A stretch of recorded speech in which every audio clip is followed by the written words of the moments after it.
هغه واده نشوله، ډېرې بېوسې ناسته وه.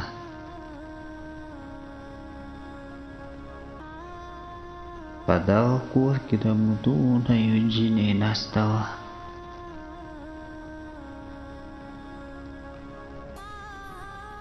ستا په سبا سبا کې څومره زمانه تېره شوه. ستا انتظار په اوږه زما مرغۍ ناسته وه.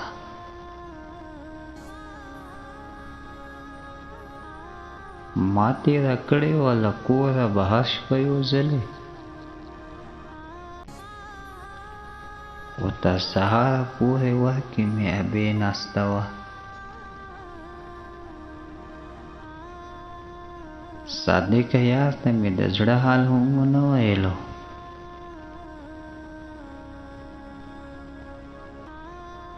د پښتنې مینې جذبه مې په مرۍ ناسته وه. د پښتنې مینې جذبه مې په مرۍ ناسته وه.